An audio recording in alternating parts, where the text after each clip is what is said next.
এই পৌষ পার্বণে বানিয়ে ফেললাম চুষি পিঠা। আপনারা খুব ভালো বানান, আমি কিভাবে বানাই আজ আপনাদের সাথে শেয়ার করছি। চুষি পিঠা বানানোর জন্য কড়াইতে দিয়ে দিন 2 কাপ চালের গুঁড়ো, অল্প একটু নুন দিয়ে মিডিয়াম আঁচে সুন্দর একটা স্মেল আসা পর্যন্ত ভেজে নিন।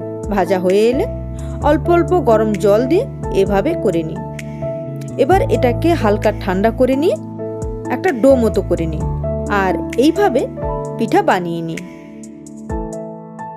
কড়াইতে 1 লিটার দুধ গরম বসিয়ে দিয়েছি।